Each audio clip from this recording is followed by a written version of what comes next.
Hello YouTube fans, and now I'm going to show one of my all-time favourite horror films.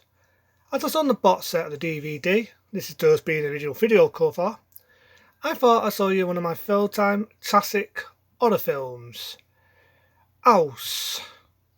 Enter at your own risk. As the trailer said in 1986, this has to be a total and utter horror classic. I love this film. I've no problems with this film. This to me is how you do an haunted house film the right way. It starts off with a book writer writing books of the days when he was in war. This wasn't that long after the Vietnam and all this stuff.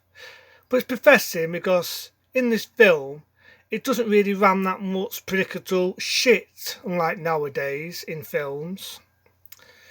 So it starts off at first, I should say, with this guy, a bit like your typical newspaper boy, bringing the newspaper round. He witnesses a horrible death, a suicide of an elderly lady. Skip a few months later, and then you've got the book writer.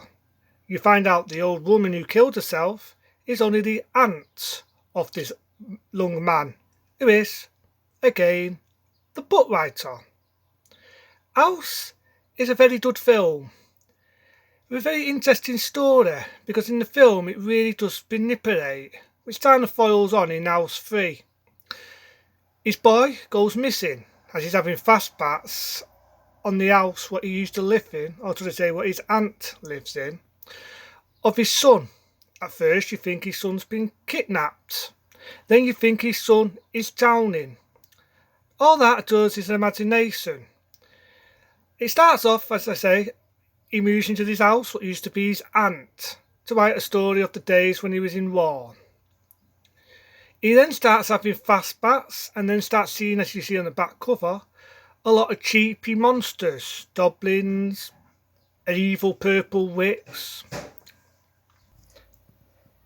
and as I was saying, a purple witch. He later finds his son, as well as befriends the next door neighbour. The next door neighbour does is his beautiful blonde. You may remember being in a Bond film, 2 Bond films, Octopussy and Food to a Kill. He was a well-known mogul at the time. He also has another neighbour who he likes, who he also befriends. He later finds his son and finds a character called Big Ben, who was a friend of him before he got left, who now is an evil ghost of a figure of a friend who he left in the days of war, wanting revenge. However, he saves his son, blows up the house, happy ending.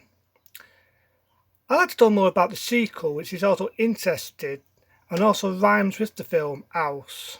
Oh no, I think it's a good film, and it has humour on the way as well as some horror.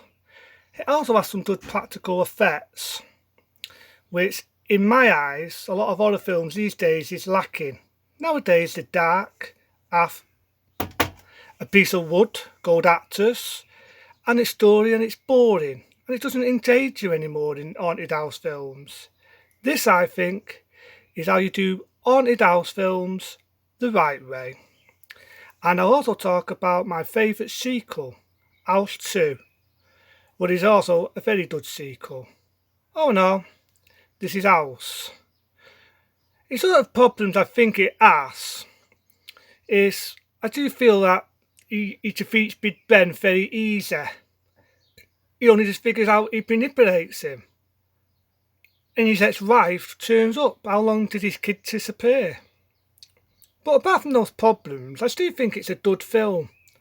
So, without sticking the middle finger out, I'll give it a 1, 2, or the hell with it. I'll give it 8-star ratings, because although it has its faults, it does have practical effects, where nowadays you'd have jump scares you can make a drinking game out of, and it would probably be a piece of dog shit. Because of the practical effects and the effort that was put in this film, I'd definitely give it an 8-star rating. All in all, have a good one. And if you want to move into a real scary haunted house film, watch this film.